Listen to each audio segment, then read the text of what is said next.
The story begins with cosmic rays interfering, causing some plants and animals on Earth to evolve into new creatures, which humans call phantom beasts. This year's animal tamer qualification exam will be held next month. The name of the boy ahead is Li Wen Xuan. He is 18 years old, and in order to treat his sister's leg illness, he abandoned his studies and his dream of becoming an animal tamer to work as a low-level phantom beast miner. A voice is announced in the city saying that the show has invited Kylie, one of the strongest S-rank animal tamers in the world, to explain this to everyone. Most phantom beasts need ores of the same attribute to evolve, but some phantom beasts with special attributes can evolve in other ways. And they ask if Miss Rita Kylie would be willing to elaborate. She replies, of course, and that some phantom beasts with special attributes can evolve by absorbing specific emotions. Meanwhile, the protagonist keeps walking. Some phantom beasts have replaced jobs originally done by humans, while humans unable to tame animals must take on lower-level jobs to survive, such as phantom beast miners. Phantom beast miners are those who enter the realms of phantom beasts to extract ores of different attributes. Although the ores used to raise the level of phantom beasts are valuable, miners' wages are very low. Lee thinks there is no way around it. After all, who made phantom beasts not only work harder than humans, but also be cuter? So Wen asks for 2 meat buns for the animal that is working. Someone calls out to him saying he arrived early today and that he can take and try some from the new popular ghost beast shop. Zhuan thanks Uncle Wang. Civilians nearby say that shameless brat is here again, and with such a small build he will never be able to carry many ores, yet he still receives the same pay as them. The protagonist thinks he knows they are dissatisfied, wondering if they could lower their voices since they are embarrassing him. Wang tells the two to shut up and asks how old his nephew is compared to them. And besides, if his nephew were not trying to cure his sister's illness, he would have become a tamer long ago. Lee says it is true, his physical condition is not great, but he will try his best to carry more ores this time. Wang asks what he's talking about and insists those two are clearly wrong. A voice asks if, judging by the way they are arguing, they are ready to enter the secret realm, and if anyone else needs to prepare, otherwise they will enter now. The warrior ahead releases his energy, summoning the portal, stepping forward to enter. Looking back briefly but continuing all the way through, the others also enter, and Wen thinks that this time he must carry more ores so that others will stop talking about him. A voice asks how they should divide the work today, the same as before. 2 young men comment that since old Wang wanted to take care of his nephew, they will put them together in a group. Zhuan gets irritated and says it is fine if they trouble him, but not his uncle. Wang says it is fine, they will just ignore it and go. Later, elsewhere, they are collecting ore, and the protagonist apologizes for dragging him into this. Wang sighs, asking what he is saying since they will simply do their best. Lee says it is fine. An hour later, Wen is very tired and thinks he cannot let his uncle's trust down. No matter how tired he is, he must endure. A very loud noise is heard, and Zhuan asks what is happening. They immediately run to see and realize one of them has been killed by a beast, while the leader there is completely calm about it. Civilians get angry seeing this and tell him to do something since the beast bit someone to death and he is an animal tamer. He cannot just stand there doing nothing. He should quickly call emergency services. The tamer says not to worry, his nightmare wolf will eliminate them all. The wolf charges at them and begins biting. The protagonist freezes, remembering that Rita said some shadow-type phantom beast can evolve into more powerful individuals by devouring human negative emotions, for example anger, despair, among others, and that if you encounter these phantom beasts in the wild, you must be very careful. In the present moment, Lee tells everyone not to run around and to gather together, not to panic, otherwise they will make the nightmare wolf stronger. The tamer wants to use everyone's panic to evolve the wolf, so they must not panic. It is better to unite and then the wolf will not be invincible. The tamer says he didn't expect that someone who looks so fragile would have such a clear mind. Just as he said, his wolf with shadow attributes needs to devour the negative emotions of their deaths to evolve. So now he will give them 2 options. Either they listen to the words of that brat, unite, and fight against his nightmare wolf to see if they can subdue it before it eliminates everyone, or they eliminate each other, allowing his nightmare wolf to absorb enough energy to evolve. The civilians look at each other and Wen thinks he can't let him fool everyone. He needs to find a way to calm them down. If this continues, everyone will surely start killing each other. Then Zhuan notices something on the man's arm and wonders if it is the tattoo of the criminal organization Phantom Beast, the Shadow Hunters group, and whether he is a criminal. The tamer says he will give them 5 seconds to think, and the criminal starts counting down. The protagonist tells everyone to stay calm and not believe him because he is not a good person at all. Suddenly, Lee feels something strange. He is struck and begins spitting plasma, thinking that he had clearly told those idiots to calm down. Wen looks back and realizes it was his uncle, asking why he did that.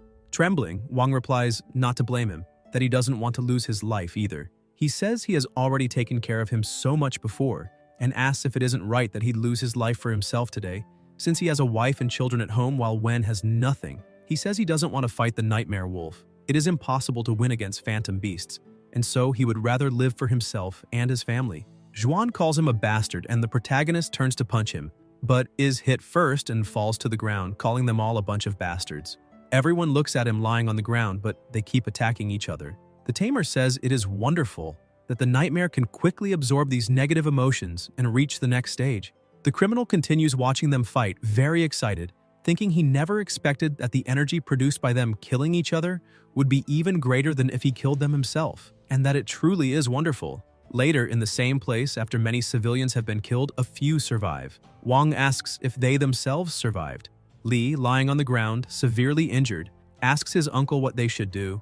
Wang looks at him, sighs, and kicks him into the water, saying that they suffered a mining accident today, and that about what happened, not a single word can escape. They will arrange their stories before leaving. Wen falls into the water, wondering if he's finished, thinking he doesn't want to die, and wondering what will happen to Zhao Yan, who will take care of her. Zhuan remembers his sister telling him to come home earlier today, and to remember to eat lunch, and also remembers his uncle saying he could not die and had to survive. Li thinks he must take revenge on all those damned tamers. Something with dark eyes watches him and thinks that with such a strong desire for revenge, this human could be well used. It says that it, the Emperor, will entrust its power to him, hoping he can take this world that enslaves them and completely destroy it. The power enters Wen's body, then the water begins to move and Li raises his hand, managing to stand up fully. Looking ahead, noticing that those bastards seem to be gone, Wen emerges from the water holding a plush bear, coughing up the water he swallowed. Zhuan realizes his wound has healed and wonders if that unconscious strawberry cat saved him, since as far as he knows, strawberry cats should not have healing abilities. Then he receives a system notification showing that the Phantom Beast evolution system has been activated. The protagonist asks what this thing is that looks like a game interface. More notifications arrive about a mission to establish a Phantom Beast contract with the strawberry cat. Li wonders about Phantom Beast contracts and if that means he can become a beast tamer, since he needs to become one to avenge those bastards. Wen looks at the cat and thinks that although he doesn't know why the strawberry cat appeared there, since it is there, he will make it his Phantom Beast. The cat lets out a sound and Zhuan asks if it is awake. The cat takes a fighting stance, releasing energy around its body, about to strike. The protagonist says to wait, that it is not his intention. It was the cat itself that saved him from the bottom of the lake. Without hesitation, the cat strikes him down to the ground. Li calls it a damned thing, and the two face each other. Later, outside the portal, sounds are heard and Wen comes out holding the cat. A voice says there is movement in the portal. It seems someone came out and they need to go check. Zhuan thinks he cannot let them know he is still alive and wonders if that is the leader of another mining team. Two young men run to the portal and see nothing. They find it strange, asking if they misheard, but say it's impossible that anyone else came out alive. They comment that Wang had very bad luck today. Many of his close friends lost their lives in the mine, and when he came out, he was screaming at the top of his lungs, wanting to run back to save people. Luckily, the overseer stopped him. They also heard that the whereabouts of the animal tamer are unknown. This is not something the two should worry about. It has already been 5 hours since the mining accident, and it's impossible that anyone else is still alive. The protagonist thinks that if that bastard Wang hadn't stabbed him first, many people wouldn't have died, and that he himself will make him pay the price. Then Li reaches a place on fire and wonders what happened. A woman notices him and asks where he went, saying his house is burning, that she already called the police, the fire department will arrive soon, and asks about the girl if she didn't come out with him. Wen, desperate, runs straight there, shouting for his sister. The woman tells him not to be impulsive because the fire is too big for him to withstand. Zhuan enters the building, bangs on the door, and asks if his sister is inside and if she can hear him. His sister calls back to him. The protagonist tells her to wait, he will save her now. He grabs the key and desperately tries to open it, but it won't unlock. Li keeps trying until he breaks the door down, falling to the floor and calling for his sister. The door closes again. Wen looks and realizes the lock is in his hand, grits his teeth angrily, and starts kicking the door. His sister tells him not to worry and just to leave. Zhuan slams the floor asking for help, begging who can save his sister who is only 13 years old. The strawberry cat has absorbed the energy of his anger and is about to awaken. The cat wakes up, runs straight to the door, slams into it, and manages to open it. His sister is there. The protagonist watches, and the strawberry cat smiles happily, proud of its success. In the forest, a voice says they caught a firefox yesterday and it's amazing. Voices around respond that they also caught an ice snow dog yesterday, and today want to try their luck to see if there's a wind-type phantom beast. Lee sits on a log, thinking he needs to find a powerful phantom beast as quickly as possible and become a beast tamer. Only then can he keep his sister safe. 12 hours earlier, his sister said it was unbelievable that something like that happened, and asked if they should call the police. Wen answered no, that dealing with that bastard Wang is one thing, but if that animal tamer finds out he is still alive, he will definitely come back to attack him again. He tells her not to worry, that he won't let her be in danger again. In the present, people walk past Xuan and say that stupid brat actually signed a contract with a strawberry cat, and he's obviously a novice, wasting one of the only contract slots a beginner animal tamer has on a strawberry cat, asking if he's lost his mind. The protagonist looks and wonders what's wrong with these guys' phantom beasts and why they're so weak. Lee can see their stats through the system and wonders if there is something wrong with this strawberry cat, and if a strawberry cat really can have those attributes. A boy comes running, begging for help, saying there's a level 2 phantom beast in the forest. People ask if this forest isn't supposed to be the habitat of the lowest level phantom beasts, and how there could be a level 2 here. A confident boy asks if capturing that level 2 phantom beast wouldn't make someone invincible among beginner beast tamers, and asks if anyone knows what it is. The blonde replies that it was very fast, he only caught a glimpse of its silhouette, estimating that it's probably a level 2 lightning cat. The blonde keeps running, terrified.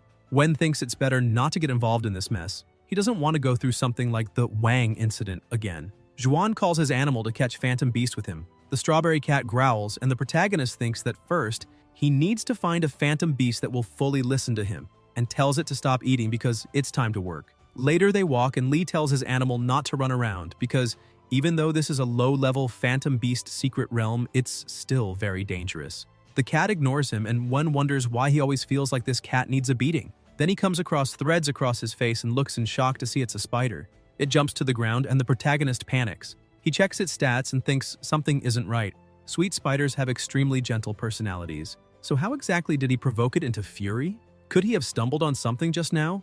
Lee looks to the side, noticing his cat standing still, and says, "It's the culprit." The spider makes a sound. Wanting to attack, the strawberry cat also charges forward, and Wen tells it not to go, asking how a level 5 novice like him dares to fight an 8th level sweet spider. The spider shoots web at the cat, and Xuan thinks he finally understands why no animal tamer wants strawberry cats. The cat falls to the ground completely covered in web. The protagonist grabs the animal and runs away quickly. The spider chases after him, and Lee says it's catching up. The spider spits a liquid at them, knocking them far away. Wen falls from a very high place, and meanwhile the spider walks to the edge of the cliff to watch them, until it is struck by water and frozen by a boy who approaches the cliff's edge, looking down at them on the ground. Later, Xuan is still lying on the ground, opens his eyes, and sits up with his head aching. When the protagonist realizes, he is sitting on top of the cat and apologizes, asking how it ended up there, and says that, by the way, looking at the surroundings, it seems they fell into the western forest valley. Then noises are heard, and the strawberry cat has just struck a sheep. Lee thinks sheep should also be very docile phantoms, and wonders why all the phantom beasts he saw today are so irritable, and if he himself could really be that punchable. He thinks it's truly a possibility. Seeing the cat's attitude, sometimes even he wants to hit it.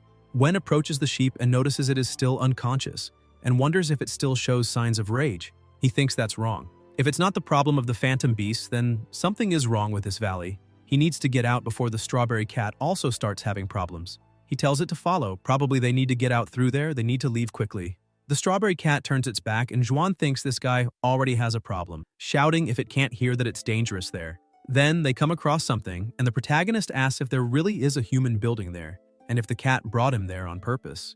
Lee looks up and wonders about the red smoke. The place grows gloomy and sounds begin echoing. Wen wonders what that terrifying sound is and asks if the cat is telling him to go inside. Xuan picks up a piece of wood and says it's all right. They stand at the door, and the protagonist smells something pungent. Then Lee enters and asks what this place is.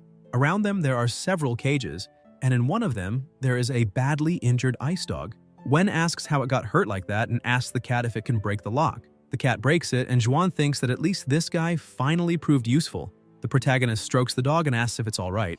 Lee checks the dog's status through the system and wonders who could do such a cruel thing. Even though he only has the lowest level healing potion now, he hopes it works, but he can only try. The dog is very scared, trembling all over, and Wen says he is trying to help and it doesn't need to be afraid, to wait just a little longer. Xuan starts giving the healing potion to the dog and thinks that all the phantom beasts there have suffered cruelly, Someone is conducting extremely vile experiments, and this kind of operation could be the criminal's work. The dog walks up to him and the protagonist asks if it can stand up, then says it's great the potion worked, and asks if it's trying to lead him somewhere. The dog walks to a door and Lee asks if that's a dagger. Wen opens the door and says the smell down there is stronger. It seems to also be an experimental site. They go down the stairs, Zhuan holding a lantern in his hand. As he descends, he wonders if by creating a separate underground area like this, there could be something special in this place. A monster approaches with dark red eyes and opens its enormous mouth, but the protagonist manages to protect the cat so the beast doesn't devour it. Lee looks at the beast ahead and asks if it's the plasma sedentary dog. Wen checks its status and notices something. He realizes there are chains and wonders if this guy was chained there. The dog charges at him and Zhuan shouts not to go and asks if it has a death wish. But in reality, neither attacks the other. They nuzzle instead. The protagonist looks surprised to see this. The frozen dog begins barking, and Lee asks if it is telling him to go there, and says to promise not to attack, and he himself will follow. The frozen dog goes ahead. Wen walks behind and notices something to the side. Experiment records. They say that on the experiment day, they finally got new test subjects, capturing 2 ice dogs at once today, apparently mother and son, which was a stroke of luck. Experiment. Day 9. Forced the ice dog to devour the corpses of other phantom beasts. Truly looking forward to it. Experiment Day 15. This one is a bit hard to handle. Its willpower is horrifically strong, but they defeated its pup right in front of the larger ice dog and finally enraged her. Experiment Day 20. The ice dog really didn't die, only then could they wait for the great one. An evolution into a bloodthirsty hunting hound, and so they had it personally eat its own child. Perhaps this could make the plasma sedentary dog undergo an unexpected change. After Zhuan reads, he wonders what kind of bastard could do something like this, and tells the plasma hound not to be afraid, that he's here, and tells the cat to break the chains while he figures out how to remove the collar. The strawberry cat breaks the chains, and the protagonist notices and wonders if it's his imagination or if the cat is actually starting to listen. He thinks it doesn't matter. They'll save this bloodthirsty plasma hound first. Lee tries to pull the chain off in several ways until it finally comes loose. He sits on the ground saying he finally managed to remove it. Good thing he's been a miner for years. Anyone else wouldn't have this kind of strength. The ice dog goes up to him and Wen says he knows and not to rush him. He's just taking a moment and will free its mother now. Next, only one last chain remains. The bloodhound approaches him and Zhuan asks what it's doing, says it's someone's voice, and asks if someone from this experiment site has come. The protagonist tells the cat they should hide first, tells the hound to crouch back into the chains and not to blow their cover. Someone falls to the ground. It's a very frightened boy, begging them not to kill him, swearing he won't tell anyone. Lee, hidden, wonders if this is that animal tamer he met at the secret realm forest entrance and why he's here. The boy is trembling all over, and a blonde man holding an ice dog tells him to relax, that he's actually quite merciful to humans and only tortures phantom beasts. Wen wonders if this isn't the guy who earlier said there was a level 2 phantom beast in the forest, and whether this lab belongs to him. The blonde asks if he wasn't curious why the normally obedient and well-behaved frosthound suddenly attacked him today. The boy asks if he did something to it. The blonde answers that he spread a large amount of blood rose pollen throughout the forest. That can cause all the phantom beasts in the secret realm to go into a frenzy and kill each other. Zhuan realizes that the red smoke outside was that thing. The blonde says it's fine and now he can die in peace. The boy begs him to let go, swearing he won't tell anyone, and adds that if he doesn't come back, the police will surely come investigate. The boy screams desperately, "No!" but ends up being killed mercilessly. The blonde calls him an idiot and asks who cares if an animal tamer dies in a secret realm since it's so common, and both became food for his phantom beasts. The protagonist, hiding, thinks this guy is a complete lunatic and he needs help fast. In a low voice, Lee says he'll take his pup and get out of here, then get help, and asks if the hound can try to distract him. The bloodhound starts growling, and the blonde tells it to stop making noise, asking if it didn't bring something for it to eat. The bloodhound keeps growling, and the blonde wonders why it's so energetic today. Maybe because he killed someone in front of it. Meanwhile, Wen sneaks to the side but runs into a wall, asking what's going on and why there's an ice wall there. Zhuan realizes there's a phantom beast guarding the door. The blonde approaches and says it looks like they caught the little rat sneaking in, and orders the ice demon flower to freeze the legs of the rats. The ice demon flower freezes their feet, leaving them unable to move, and the blonde fires. The protagonist doesn't know what to do and shuts his eyes until someone steps in front, blocking the shot. Lee is confused and, looking to the side, sees the bloodhound has just protected him.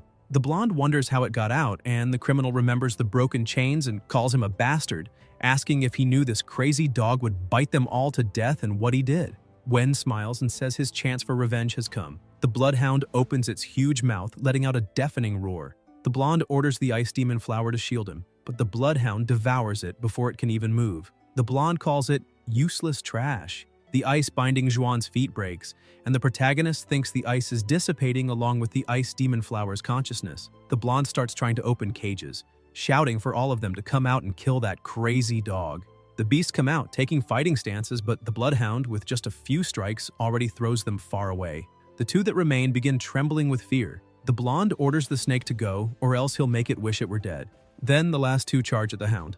The blonde runs off, thinking it's great, counting on that bunch of trash to hold it off for a while. Li shouts at them to stop and not even think of running. The cat runs and attacks the enemy, knocking him to the ground. Wen says that after doing something like this, don't think he'll let him escape so easily. The blonde says to wait and raises his hand to activate something. Wen shouts no, and the blonde, very excited, says they are the ones who should be running, and then it's triggered. Smoke begins to spread. Zhuan realizes it's that red smoke. The ice dog's eyes turn frightening. The protagonist sees and thinks this is bad. Now all the phantom beasts will be affected and go mad. The beasts change, filled with the killing intent. Li grabs his opponent's shirt, calling him a bastard, saying he won't just wipe out all the phantom beasts but will also lose his life. The blonde asks if he really thinks he's as stupid as him. The criminal locks himself inside a cage and says, the only ones who'll die are them. Wen thinks the bloodhound was already unstable, and now, under the smoke's influence, it's completely enraged. The bloodhound devours the beast. Zhuan sees and runs with the two animals in his arms, thinking he needs to escape before those two also go mad. The bloodhound notices him running, and the protagonist's feet are frozen by the demon flower. Li asks if that guy is still alive. The bloodhound growls, and just as it's about to attack, the ice dog barks. The bloodhound realizes something and breaks Wen's frozen feet. Zhuan wonders if it just recognized its own pup even after inhaling so much pollen. The strawberry cat leaps up, using its techniques, unleashing a surge of power skyward that shatters everything above, breaking through the ceiling. The smoke dissipates, and the blonde, shocked, says it's impossible. The protagonist says the next one now is him. The blonde says to wait, admits he was wrong, and begs for mercy. He won't dare do it again. He'll hand over all the phantom beasts and ask to be spared this time. Li says those animal tamers and phantom beasts he killed also begged for mercy and asks how he answered them. The blonde screams for him to stop, saying if he dares kill him, he won't escape either and will surely be thrown in prison. Wen says that what he says is true, but in a secret realm full of dangers, two animal tamers dying is perfectly normal, isn't it? The blonde grits his teeth, furious, calling him a bastard. The bloodhound charges and devours the blonde. Zhuan calls the cat to go. The bloodhound bites his shirt and the protagonist asks what's wrong. The bloodhound points toward its pup, and Li asks if it wants him to take care of its son. The system notifies that the bloodhound's condition is near death. Wen picks up the ice dog in his arms and promises he'll take care of it. Zhuan walks away while the bloodhound watches him leave. Later, still in the forest, the protagonist walks and wonders how he can form a contract with these two phantom beasts. He thinks he's tried the online methods several times, but they didn't work. He decides to handle the contract later. This little guy must be exhausted. And first, he'll figure out the evolution method. It seems the evolution materials for the ice dog aren't too hard to find. Li wonders what's wrong with this cat, thinking these numbers look like a total display error, but apparently it only needs one evolution crystal, and he doesn't know if that should be considered lucky or unlucky. People nearby talk about lives being lost in the mining area recently, and many animal tamers also dying in the secret realms.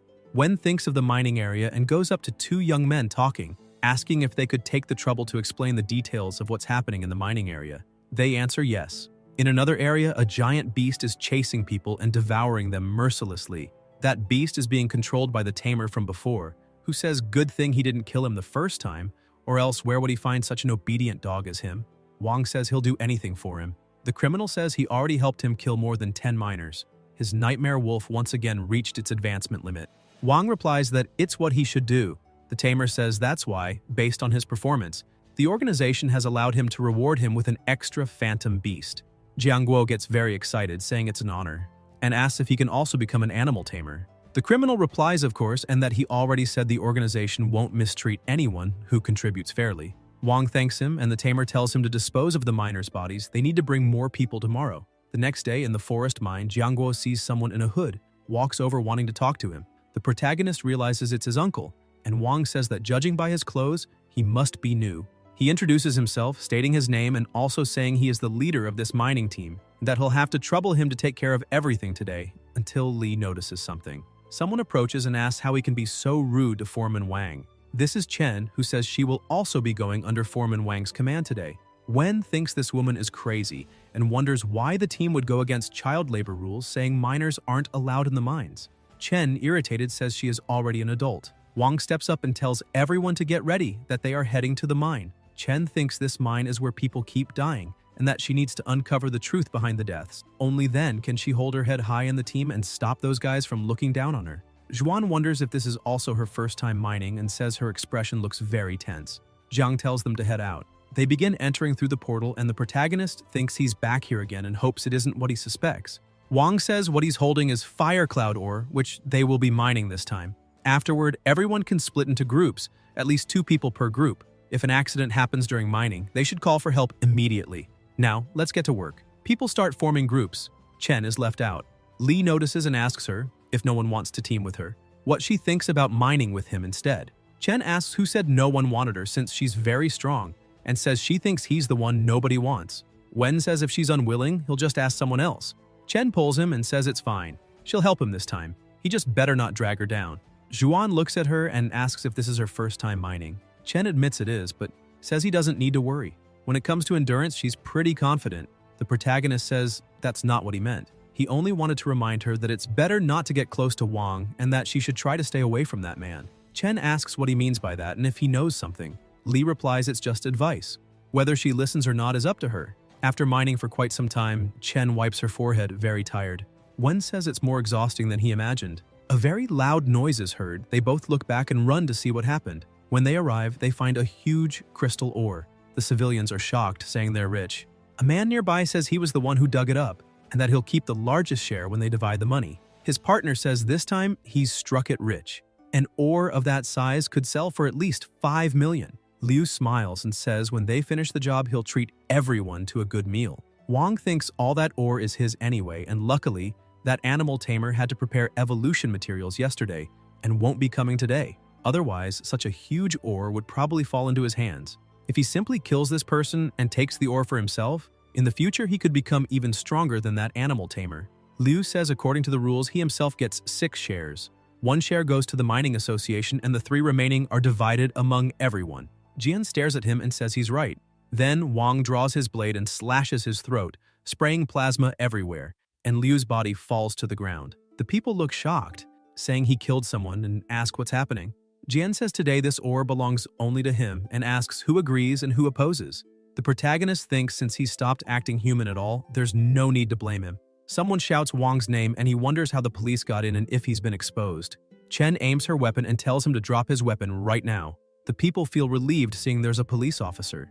John drops his weapon, thinking he can't believe that damned girl is actually a cop. Chen keeps aiming at him and tells the others to quickly treat the injured and call an ambulance. Wang says he truly didn't expect her to be a police officer and really lost to her. Chen asks if he really thought he could do these things without anyone knowing. Lee thinks something feels wrong about him, that he shouldn't be this docile. Jian makes a hand movement and Wen shouts for her to be careful and dodge quickly, but she is struck. The officer tries to evade, but her body still gets grazed, and she falls to the ground, wondering what's happening and why she suddenly can't move. Then Chen finds herself face to face with a huge phantom beast, a centipede with a poisonous stinger. Wang laughs and says she underestimates him too much. Of course he came prepared. Jian grabs her weapon and asks if she likes playing in disguise, saying that today he'll make sure she never leaves.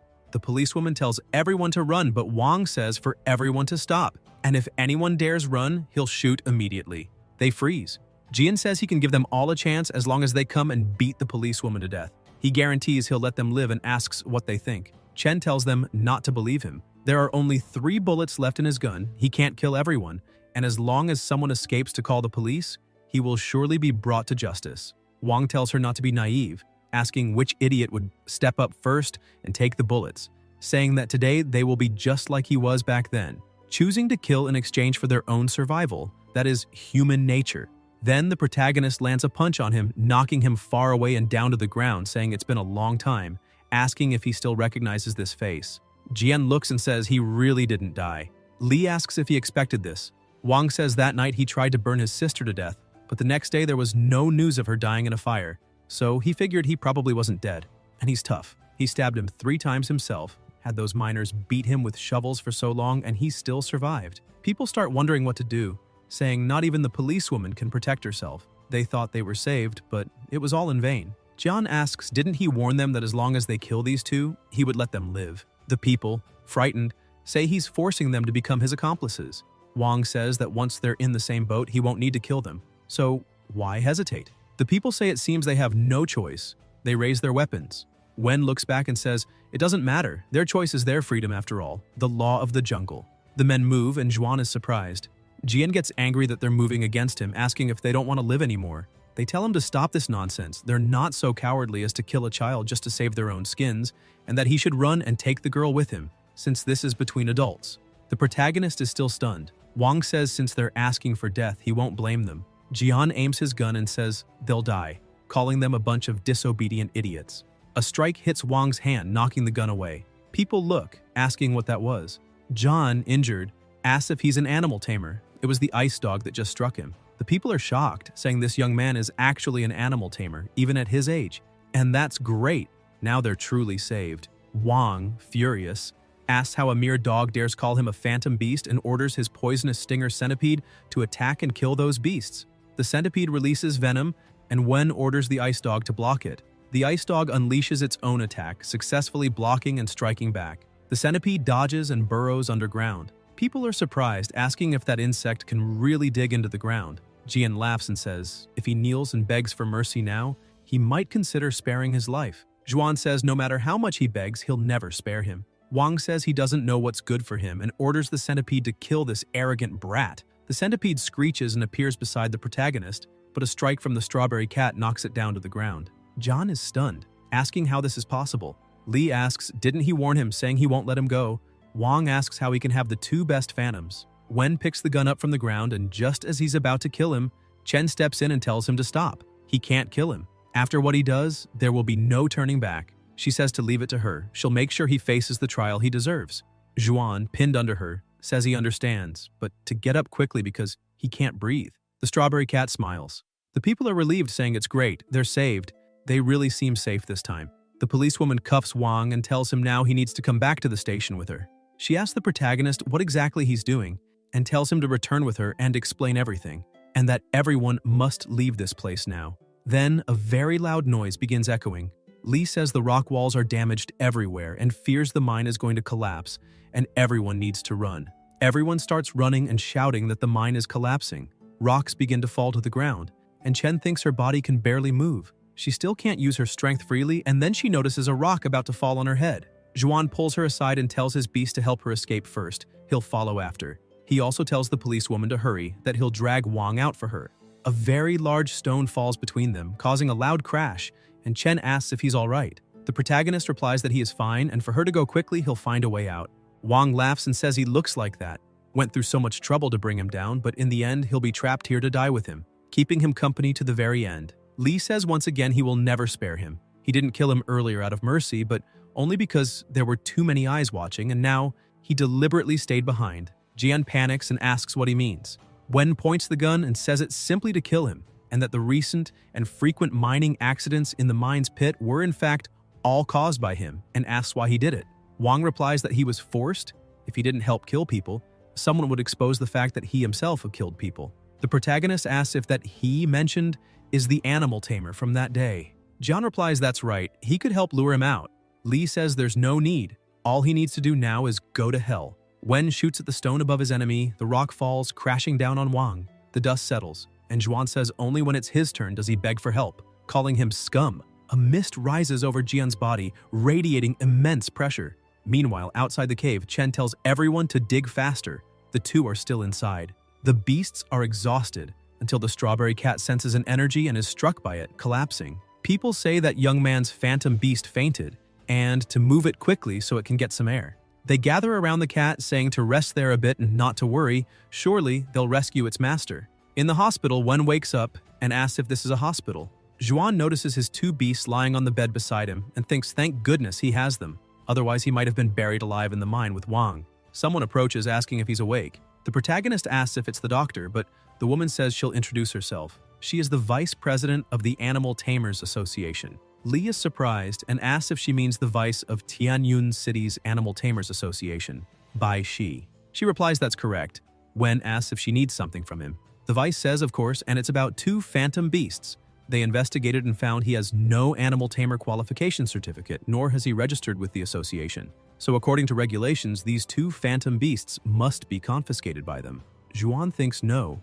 If he loses his beasts, he'll lose his ability to protect himself, and he must keep them both. The vice tells him not to worry. She still has a proposal. They'll give him the chance to take the animal tamer qualification exam. If he passes, he can keep the phantom beasts. The protagonist asks what if he fails. The vice replies then he keeps trying until he succeeds. Lee asks if he can know the reason she is giving him this chance. The vice answers she heard from workers that during the cave-in accident, his phantom beast desperately tried to open the blocked tunnel. Wen asks, "And then?" The vice replies she thinks they are very unusual. Every wild phantom beast harbors hostility toward humans. The only difference is the degree of hostility. Only when an animal tamer forms a contract with a phantom beast can a cooperative relationship be established where both benefit. In other words, without a contract, there's no reason for a phantom beast to actively help a human. So she is very curious what method he used to make these phantom beasts willing to save him without a contract. Zhuan asks if she doesn't think he has the right or reason to refuse. The vice says he's very clever, and it seems he definitely has the potential to become an animal tamer. The protagonist asks if instead of animal tamer, lab rat wouldn't be a more fitting description for him. The vice tells him to think whatever he wants. Lee asks when the exam will be held. She replies to call her once he's recovered. Wen asks if the miners are all right. The vice answers that soon he will know about the mine, but warns him it may get a little noisy. Until someone shouts, calling him and asking if he's awake and how he's doing. The nurse tells them not to shout in the hospital room. Zhuan thinks that must be the noise they were talking about. The vice mounts her beast and says goodbye. The policewoman says she's talking to him and asks what he's staring at, if he hit his head. The protagonist thinks maybe he should just pretend to have fainted. In a building, the vice arrives calling for her president and says this is a list of candidates participating in this year's Beast Tamer qualification exam and that he should take a look. The president asks if this is the especially talented boy she mentioned. The vice confirms and says she already informed him of the exam schedule yesterday. The president says no one else is around and she doesn't need to be so serious. The vice refuses and adds that he should try keeping a serious attitude during work hours. The president says in that case he really should look forward to it and wonders which of the two is the real genius. Then the phone rings. The president sees it's the laboratory calling and a voice asks if there's any news about the whereabouts of the test subject. The president answers no and asks didn't he say he would call if there was news, and then says he'll look. He ends the call and the vice asks if he needs her help to look for the escaped test subject. The president replies no need. This kind of troublesome, high-risk matter is better left to a middle-aged, out-of-shape guy like himself. The next day, people are lined up for the exam, hoping to pass. Lee is also there and thinks this is the Beast Tamer qualification exam. Then someone calls him. It's two guys who recognize him and ask where he went after training. They say they called his house and his sister said he went to the mines. And one adds the three of them agreed to become beast tamers together. Back then, they thought he gave up on his dream. Wen says something suddenly happened at that time and he urgently needed money. One of them says that although not bothering others is a virtue, he's dragging them down like they were too strong. Zhuan says that's not it, just that things were a little complicated. His partner looks to the side and asks if those two beasts are his, telling him not to say he's already a beast tamer. The protagonist replies he could say yes or could say no. The partner asks if those two have always been by his side. Lee admits that's true and that for some reason this cat can't form a contract with a phantom beast. They ask if such a thing exists. Maybe the materials he bought were too low quality, or perhaps a dishonest merchant tricked him with bad goods. Wen replies if they put it that way, maybe it's not impossible. A loud voice announces the Beast Tamer qualification certification exam is beginning, asking all candidates to present their tickets and enter the exam hall in an orderly fashion. They say, let's go. It's time to make dreams real, and the partner gives him encouragement. Inside the hall, the instructor welcomes them to the Beast Tamer qualification certification exam, explaining that this exam consists of 3 tests. The first test is a basic knowledge assessment. They will present several phantom beasts, and the candidates must write down their knowledge of them. The more detailed the writing, the higher the score. The second test is contract signing. They may prepare their own phantom beast or buy one there to attempt signing a contract. Successfully signing a contract counts as a pass. The final test is combat. They must control a phantom beast to battle others. Winning 3 matches counts as passing. Those who pass all 3 tests will receive Junior Animal Tamer qualification and enjoy certain privileges of a beast tamer. Then the exam officially begins. Manas are released, doors open showing beasts nearby, and the instructor tells them to begin writing based on their understanding and knowledge of these 3 phantom beasts. So the students complain about the questions from these years, saying they're too hard, and about last year's test, which didn't have that kind of problem. The MC looks at the spreadsheet and thinks this is basically an open book test for himself, and wonders if Gao and Lu will be fine. They seem to have completely given up. Lee, trying to help them, tells them to just copy what he writes. Both get really excited and say that, as expected of him, they knew he was the best brother. 2 hours later, the instructor says that, to make up for the wait, the results of the first test are already out, and that those whose names are called may stay for the rest of the exam, while those not called can try again next year. She starts reading the names. Chang, Li, Wang, Liu. The 2 partners get very excited that they passed and say, that's right, they want to become adopted brothers, and the instructor confirms the names mentioned above have passed. Gao and Liu are confused, asking what's going on and why their godbrother's name isn't there, since they themselves passed and it's impossible he didn't. Wen wonders what's happening and if the system's grading was wrong, but since his 2 friends passed, he asks if they copied his answers exactly. The 2 say they deliberately wrote some nonsense just to make their answers look different, and they're pretty good at those tricks. Zhuan wonders if the parts they changed were actually the correct ones. The instructor then announces that 2 people got a perfect score in this exam, Li Wenxuan and Kaisa. In the cafeteria, people talk about the guy who scored full marks, saying they heard it's his first time participating. Gao and Lu say he suddenly became the center of attention and that their older brother is practically a genius. The MC says that's enough, it was just good luck. They ask what he means, since luck is also part of skill, and why he's being so unnecessarily humble. Someone approaches, asking if he's Li, and it's Kaisa, who introduces herself. Wen wonders if she's the girl who also scored full marks and asks if she needs something. Kaisa replies that although he scored a perfect 100 like her, there's something she needs to remind him. She got 100 because the test only went up to 100, but he got 100 because that's all he needed. Lu stands up angrily, asking if she's looking down on his big brother and provoking them. Kaisa tells them to get out of the sun, since they cheated their way through, and warns them not to make her report them. Beside her is a python. Wen says there's something he needs to remind her. Her phantom beast has some abnormalities, and he suggests she check the system before signing the contract. Kaisa asks if he really thinks he can shake her like that, since she knows her beast condition like the palm of her hand, and all they know are cheap tricks. She warns him to pray he doesn't meet her during the doubles, or else she'll humiliate him severely. Later, someone knocks on the door. It's Kaisa, telling herself to keep moving forward and not lose to someone like that since he's better and can only be number 1. She strokes her snake and says they'll work hard this afternoon. The python's eyes glow with a red light. The next day, somewhere outdoors, a voice says that examinee Zhang and the rat's contract signing was successful. Both get really excited, and Zhang shouts that he'll become a beast tamer. Gao says, speaking of which, the second test is basically free. Liu agrees, saying no idiot would bring a phantom beast that doesn't listen to them into the exam. The MC wonders if the strawberry cat heard that, so it won't hold back. The cat stares at him and the instructor calls his name. His brothers cheer for him and Li steps forward with his pet, thinking everything now depends on his cat, and tells them to start. A light shines on the ground and the strawberry cat starts screaming and slamming the ground, causing cracks. His 2 partners are confused, asking what's going on. Wen thinks he knew it, and people ask if he really has max luck, since no one's ever heard of anyone failing this stage of the Beast Tamer exam. The instructor asks if he wants to switch to a better phantom beast or keep trying. Zhuan answers there's no need, they'll continue as is, and thinks that although the success rate with the Frosthound is clearly higher, this time there's the support of the Beast Tamer Association's high-level contract formation. There's no better chance than this. No matter what, he has to make a contract with it today and tells them to try signing again. The contract fails, the strawberry cat jumps on him, and the contract failure continues. People comment that this is hilarious, that there's actually someone a strawberry cat doesn't want to make a contract with, and, as expected of a perfect stroke of luck, the drama is top tier. The MC is down on the ground, breathing heavily. Kaisa approaches and says she warned him. He only got a perfect score because of luck, and tells him to step aside so she can show what a true genius looks like. She asks the instructor to let her begin the contract. The teacher sighs and tells her to start signing. The magic circle lights up on the ground. Kaisa and her beast close their eyes, and light surrounds both of them. Suddenly, the snake shows a murderous aura, terrifyingly intense. Kaisa doesn't understand, and the python opens its massive jaws, releasing a deafening sound and crushing pressure. The instructor is about to be attacked, but Lee pulls her to safety, thinking he told her to check it earlier.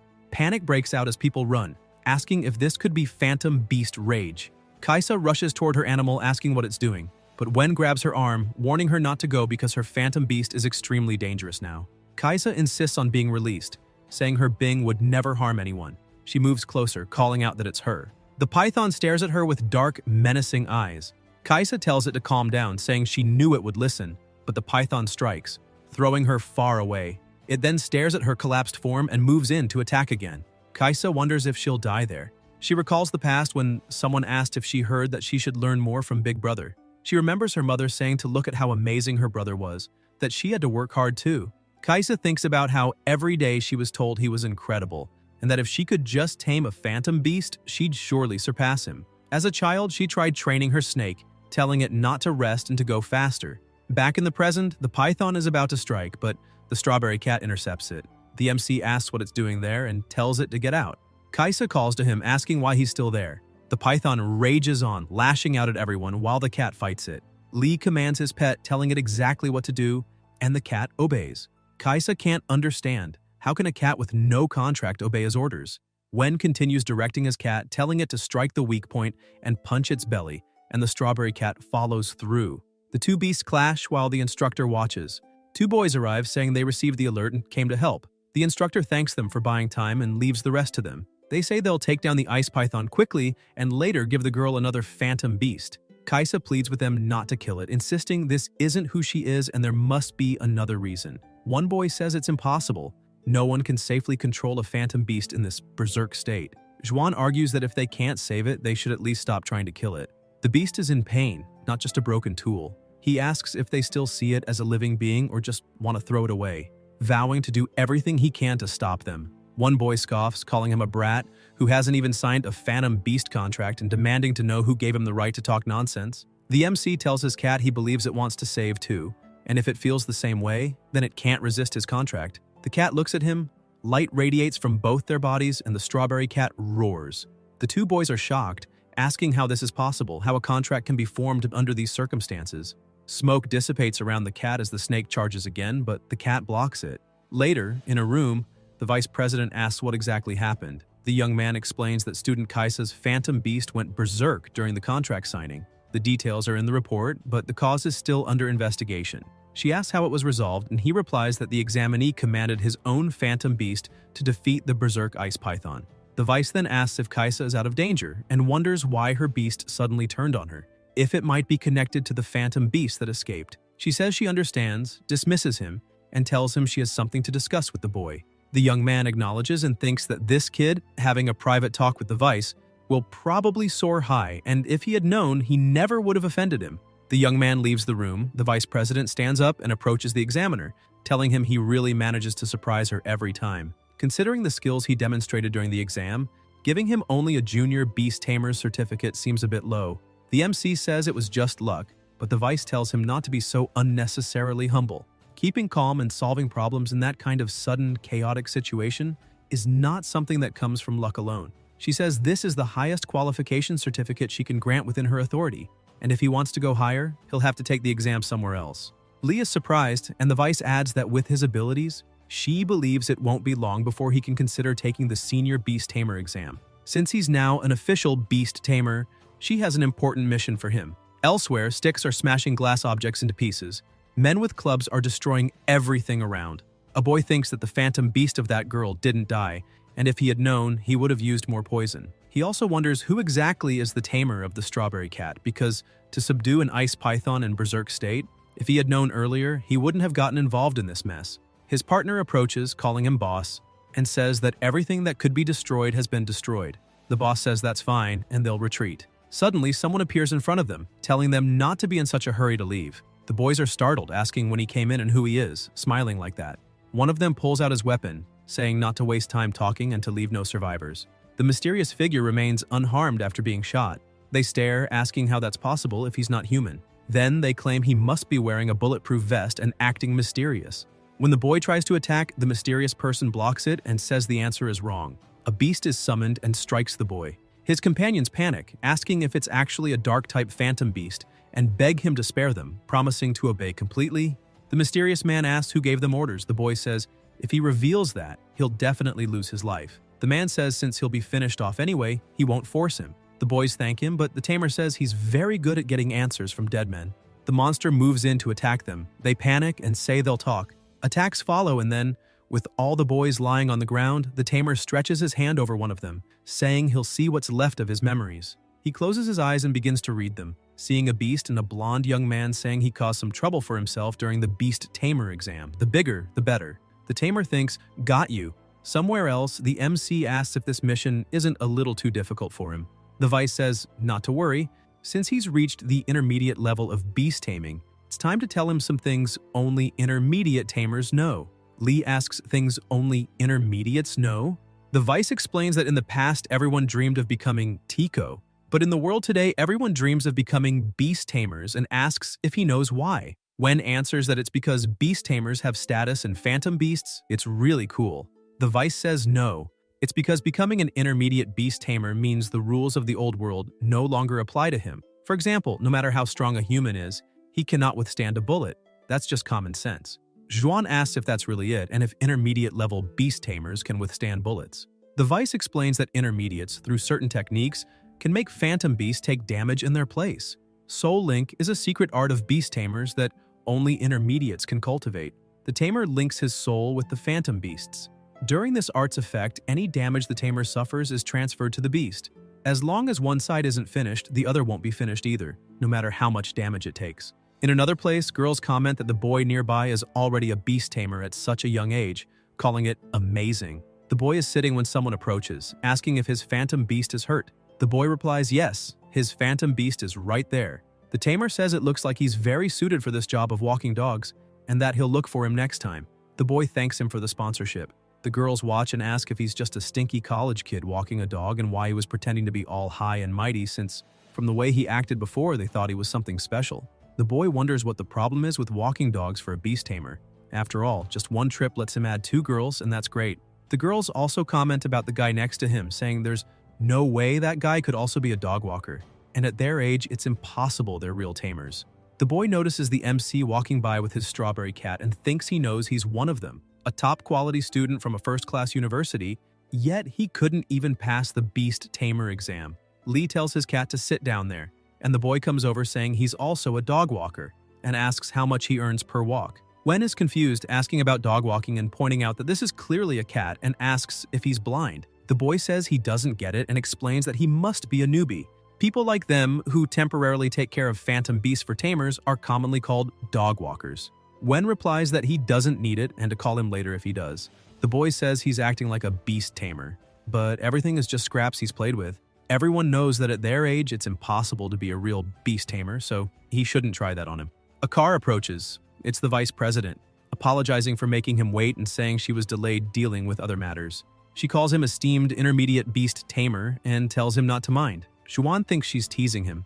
The MC gets in the car and the vice says inside are the mission details she mentioned last time, that he can take them home and read carefully later and to hold on because they're leaving. The boy watches. The girls are surprised that he really is an intermediate beast tamer, and the boy wonders if he almost offended one. At the training center offices, the vice says the reason she brought him there is mainly because she's afraid they'll make things difficult at first sight. Lee asks if they'll make things difficult for him. Bai explains that normally this kind of problem wouldn't happen, since the training center is a subsidiary of the Beast Tamer Association. But 6 months ago, the association, wanting to raise the overall strength of tamers, hired a senior beast tamer as the director there. What they didn't expect is that this senior beast tamer is unpredictable. If he's in a good mood, he'll teach tamers of any level, but if he's in a bad mood, no matter how skilled the tamer is, they'll be excluded. So over the past 6 months, she's personally brought beast tamers who passed the exam to study there, hoping to slightly improve the pass rate. After all, the city's beast tamer pass rate has been the lowest every year since that senior arrived, and the president is struggling to request more budget from headquarters because of it. Someone opens the door. It's Kaisa saying she's back. The vice apologizes for making her wait. Kaisa is surprised to see Zhuan there, asking if her sister fetched him and if he also passed. The python rushes over to play with him, and the MC says she recovered really fast. Kaisa pulls the snake back and says he's an enemy, and although he saved her during the exam, she will definitely surpass him in the future. Lee says he knows. Bai says not to waste more time, they need to find Master Pan, Elsewhere, a big guy says he bets he got that certificate through the back door. Wen asks what he means by that. The big guy replies that he thinks he became a beast tamer through connections. Nowadays, people relying on connections are everywhere, unless he can prove he really has the skill. The Vice asks if he didn't also watch the Beast Tamer exam video the day before yesterday, pointing out that it was the student who resolved a crisis alone. Pan asks who knows if the video was forged and says besides subduing a patterned ice python, which is the most basic skill of a tamer, they'll have to prove themselves by passing a test. If they don't, they can forget it, and asks if they accept. Kaisa asks why he's accusing them of cheating, saying they stood out in the official Beast Tamer exam, and asks why they can't just because he said so. The master answers that it's because he's the director of the training center. If he says no, they'll never again be allowed to take part in any Beast Tamer mission in their lives. Zhuan says that's enough, he understands, and he doesn't want to waste time. Just tell them what they have to do. Pan smiles and says he will face this. Kaisa watches and asks how this phantom beast got so badly injured and who would do something so cruel to such a cute creature like the flame fox. The master says it was them, the beast tamers, who did this to the flame fox. Kaisa asks what he means by that.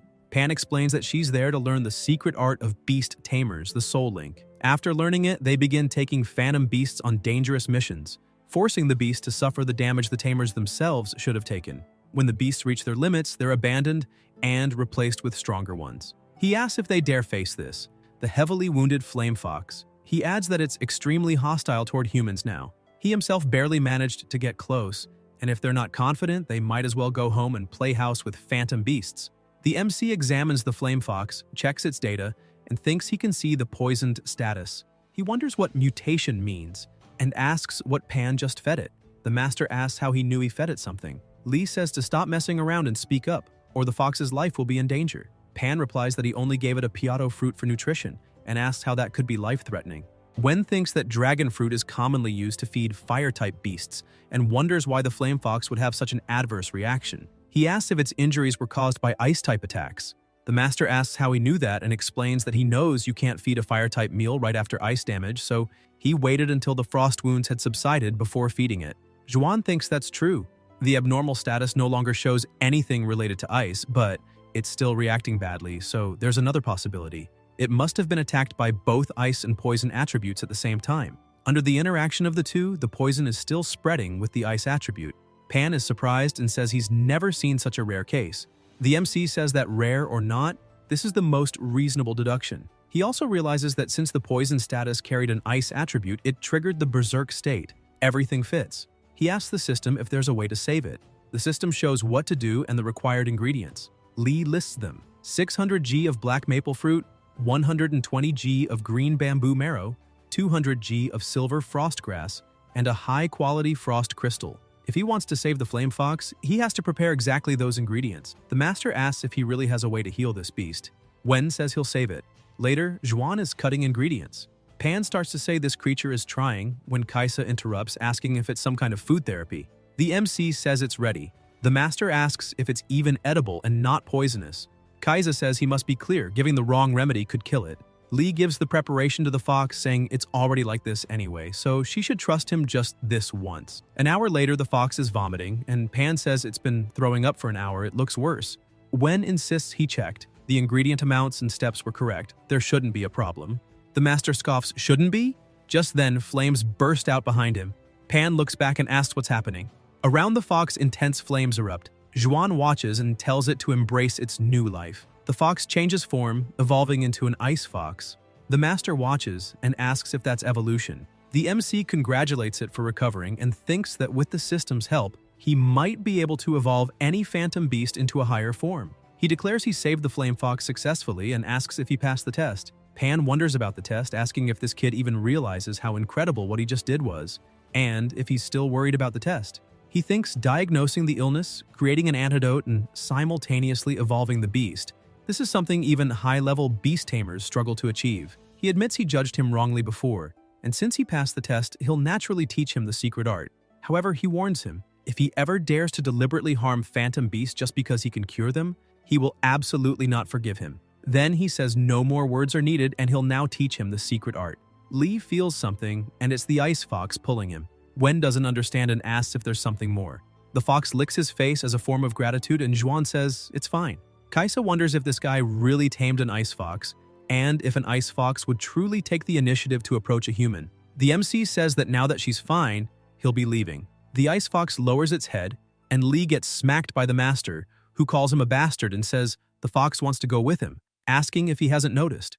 Wen puts his hand on his head and says his family's financial situation doesn't allow him to take on more, and it wouldn't be right to take it without the permission of its previous tamer. Pan says not to even mention that scoundrel. If not for him, the ice fox wouldn't have been hurt so badly, and that he personally had that bastard expelled from the Beast Tamer Association. So Wen doesn't need to worry.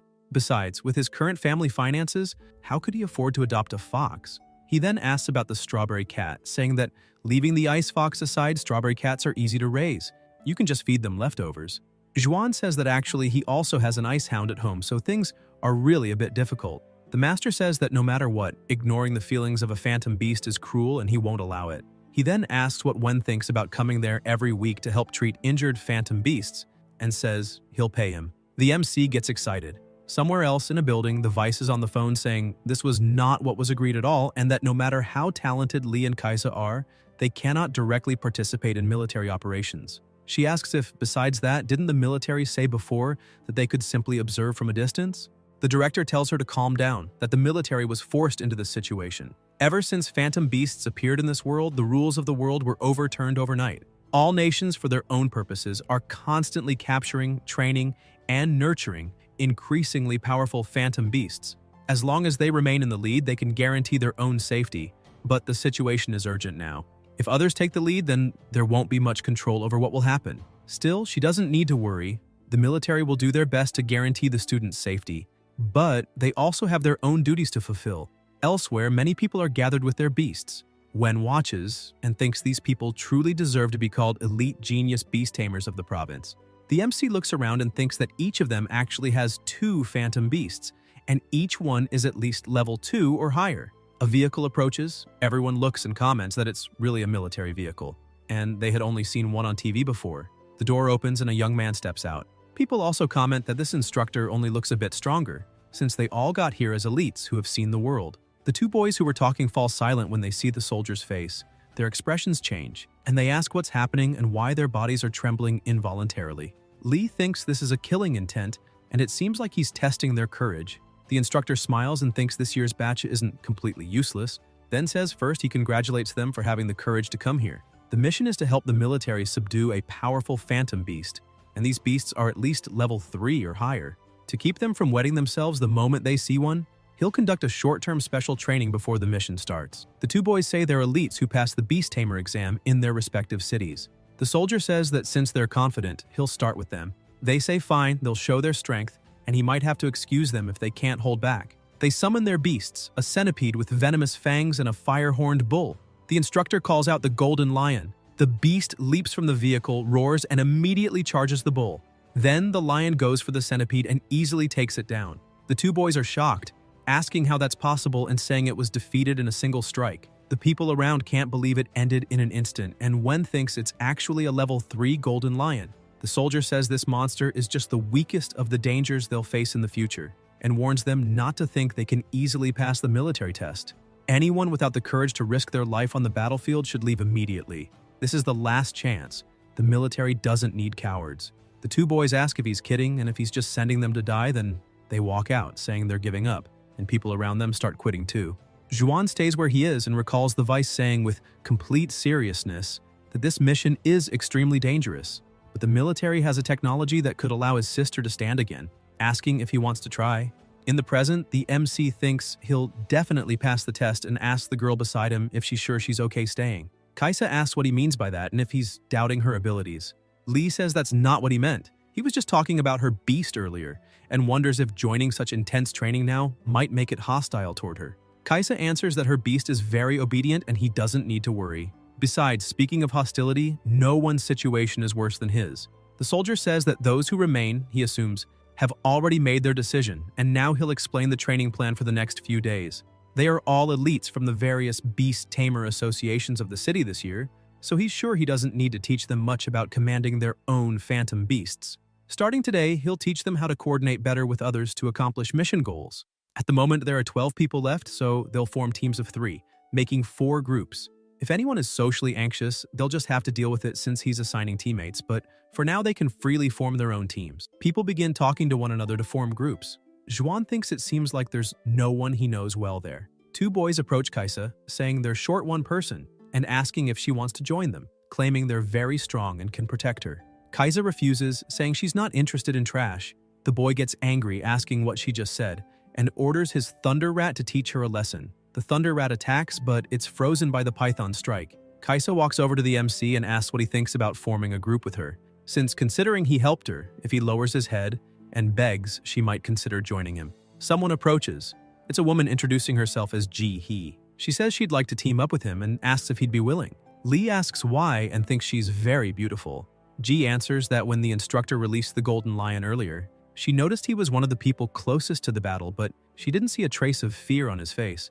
Instead, he was very calm, so she thinks he would be a reliable partner. Wen says his phantom beast is this strawberry cat and asks if she doesn't mind, adding that she can laugh, but this cat isn't what it seems. He says it doesn't matter. Phantom beasts can evolve to become stronger, but people can't, right? She says since he was honest about his beast, she'll show hers, telling it to reveal itself, and the radiant lizard appears. Juan checks its attributes and is surprised.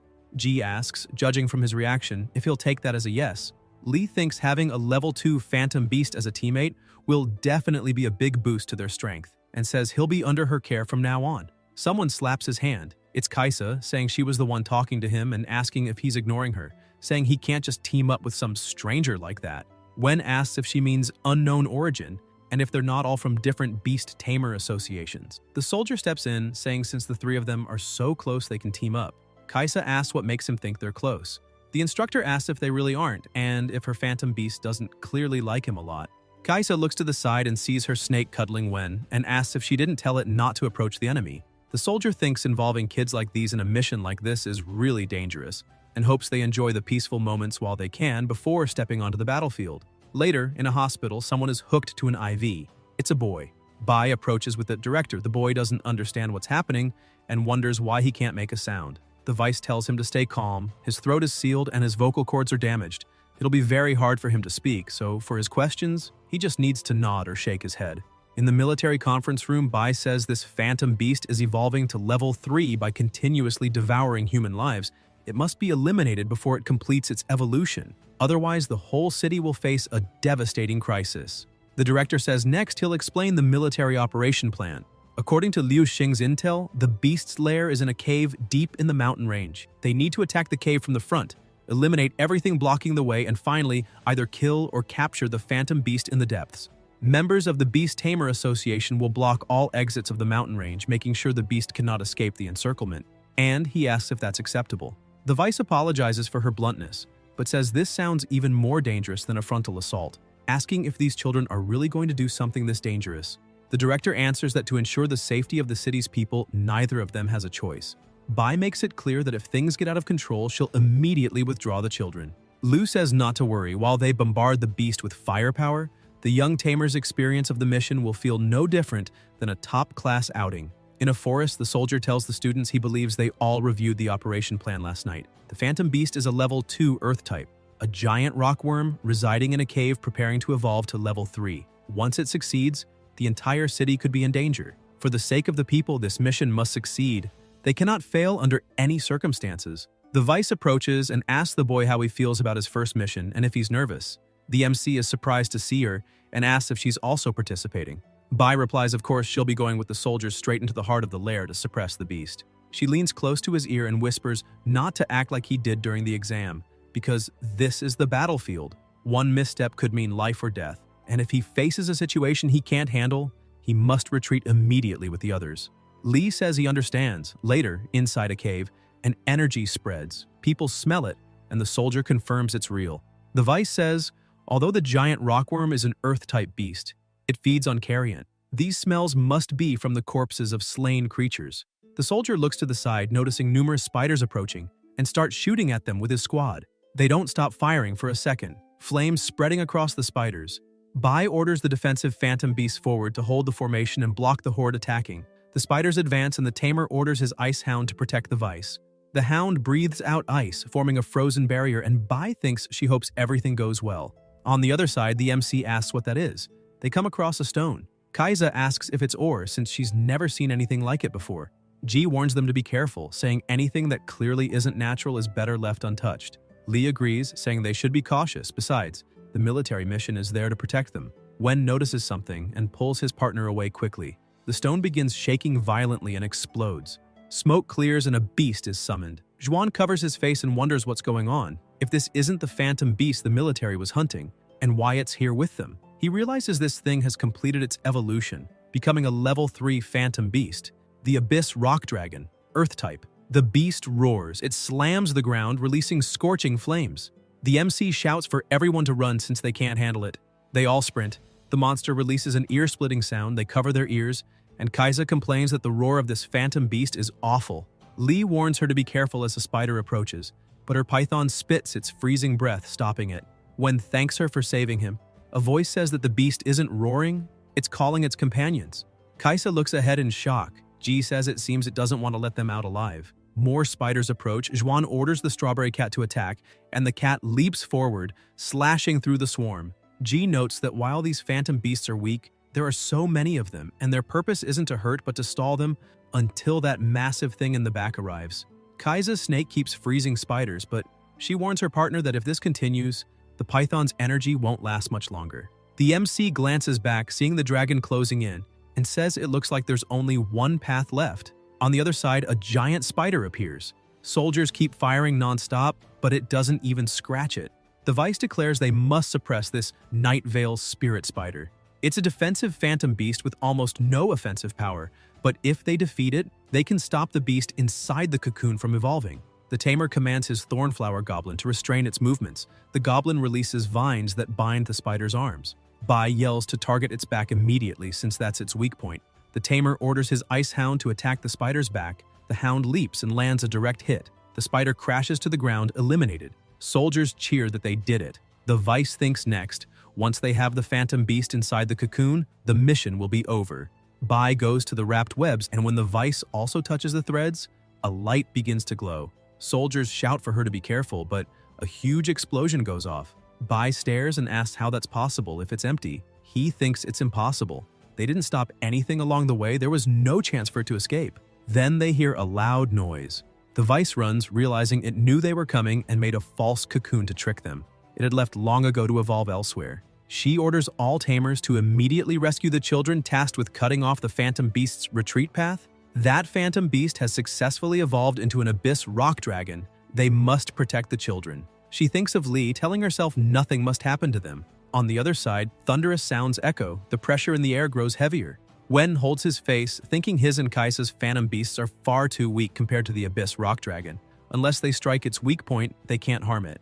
Although K's level isn't far from the dragon's, it isn't an offensive beast. Kaisa asks if he didn't just say he had a way and what they should do. Zhuan answers they must strike the crystal on its head. That's the core weakness and the only way to damage it. Kaisa asks how they'll get there. The MC says Ji's beast is light type and asks if she can create illusions or something similar to fool the monster. Ji replies yes, but only for a short duration. Lee rushes forward and tells Kaisa to make an ice path for him. Kaisa commands her snake and the python breathes out ice, creating a staircase. Wen climbs, leaps, and tells Ji it's time. Ji casts her illusionary light curtain. The dragon is distracted. She says it's fooled, now's their chance. Zhuan shouts for the cat to finish it and the strawberry cat charges, and it strikes the crystal on the enemy's head, managing to crack it. The dragon begins to scream. They get excited saying they did it, but the monster grows even more furious. The MC says this isn't good. The previous attack completely enraged it. The dragon breathes fire toward Lee, but the strawberry cat jumps in front to protect him. The cat falls to the ground. Wen rushes immediately to his beast and notices the dragon approaching them. The girls scream no and tell him to dodge quickly. The strawberry cat rises and blocks the attack. Zhuan wonders what's happening. The strawberry cat is surrounded by a different aura filled with killing intent, and several system messages pop up, warning that it's going berserk. The MC asks what's wrong with it. The cat is holding the dragon's hand and looks different. It leaps across the ground, glares at the monster, and charges to attack. The dragon blocks, protecting the crystal on its head. The monster swings its tail, but the cat dodges, leaps onto its back, and attacks again. The cat keeps striking until it jumps in front of the enemy, targets the crystal again, and smashes it to pieces, bringing the monster crashing down. Lee only wants to know what's wrong with the strawberry cat and what the system message about rage means. Kaisa walks over asking what happened to the phantom beast just now, why it suddenly became so powerful. Ji asks how it reached that strength. Wen replies he doesn't know either. Someone approaches and says since it pursued him, he can't blame it. They all look shocked, asking how this is possible. A giant monster with wings and an aura of fire and ice asks what the strength of that strawberry cat is, and if it meets its expectations. Kaisa asks what's going on and if it can really talk. Xuan asks if the cat's power just now was its doing. The bird asks if it wasn't and says, isn't that kind of power exactly what he was so eager to find? It says it ignited his deepest fury, the fury of the tamer, strong enough to break all bonds, including him. The strawberry cat is in a stronger, more powerful form. The MC stares and asks what's happening, and how the cat became like this. More system notifications arrive saying the cat is going berserk, and for the host's safety it must be eliminated immediately. Lee tells it to calm down, but the cat is extremely enraged. The strawberry cat charges. Wen barely dodges, wondering how this can be. Kaisa yells to save that idiot quickly. Ji orders her beast to protect him. Kaisa begs her partner to think of something fast. Zhuan thinks he must find a way to do something, or everyone here will die. The MC, seriously, asks if it's going mad just because it didn't drink milk this morning, says it looks like it needs real discipline and taunts it to come closer if it dares. The cat glares and lunges. Lee turns and runs, thinking it only became like this after being near that beast. If they can get it away from that thing, maybe it'll go back to normal. Kaisa shouts, asking what he's doing. If the cat's already mad, he's provoking it even more. Ji tells Lin to quickly create an illusion, make the cat escape from that phantom beast. Kai leaps and casts an illusion curtain. The bird sees its reflection and says its people became experimental material, losing their lives on the lab table, and only it survived. Left with endless pain, humans. Let the researcher's proudest creation destroy you with its own hands. The bird unleashes both its elements of fire and ice. Ji asks if they can't block it, and the bird orders the cat to kill the human who enslaved it. The cat hears, the MC looks back, and its killing intent is even sharper. The cat tries to strike and manages to hit him. Lee is injured and thinks there's no way he can run all the way back to the military base. It won't work. The cat gets closer with its sharp claws, about to finish him, but someone arrives. It's the vice president. She rides in on her beast and casts spiderwebs, wrapping the strawberry cat, trapping it completely. Bai walks forward, saying it's been a long time, calling it experiment subject E06, and adding the president has been looking for it. The bird says it's been a long time, not expecting to see her here. The vice tells it to surrender. There's nowhere left to run. The bird laughs, asking surrender, saying she's daydreaming. It releases mana around its body and immediately attacks. Bai dodges and orders her little lion to strike its chest. The lion lunges and hits. The bird blocks and pulls away, saying this ends here for today. But next time, it'll wipe them all out completely. The vice orders her lion to chase it and not let it escape again, but it's too late. The bird gets away. Bai is furious it escaped and tells the lion to return. Later, elsewhere, the vice stands looking around. The MC approaches and asks about that phantom beast, why it hates humans so much. Bai says she didn't want to reveal such things, but Subject E06 was the result of an extreme experiment at the academy. Originally, it was an ordinary nighthawk, but was forced to undergo massive modifications and energy injections. During the experiments, it was tortured beyond imagination, witnessing countless companions dying horribly on the lab tables. For it, human cruelty has been carved deep inside. Lee asks if that's why it became like this, and why it helped the strawberry cat become stronger and forced it to attack. The vice replies that it wanted to use phantom beasts to take revenge on humans. Phantom beasts rebelling against tamers, eliminating tamers. That's the only desire keeping it alive. Wen is about to say something, but Bai cuts him off, saying he doesn't need to worry about that and should quickly go tell the two girls outside that he's safe. Zhuan leaves the room and the vice remains deep in thought about E06, Abyss Plume, Night Falcon, wondering how to end this. Elsewhere in a forest, the bird lies near the water, saying it used too much energy, asking if they caught up to Bai, cursing humans, wondering if one day it will, until someone approaches. The bird senses something, and it's a child, touching it with a piece of paper. The bird recoils and tells her to leave, not to touch it. The child says not to be afraid, she only wants to help, since it's badly hurt and if this continues it might die. The little girl pulls a fish from a basket and tells it to eat, that it needs food to recover its strength. The bird is surprised, wondering why she isn't afraid of it, asking if she isn't scared it will kill her. The child replies she's an orphan, and no one would care if she died, so she has no fear of death. The bird asks why she keeps living. The girl roasts the fish and answers, it's because the person who raised her once told her there are many delicious things in this world, and before eating all of them, she absolutely cannot die, and besides, it can try it too. The fish from this river is very tasty. The bird watches as the child beams with a big smile, then eats the fish, and the little girl comments on how delicious it is. Guys, if you enjoyed the video, leave a like, comment, and subscribe to the channel so you don't miss new content. Thank you.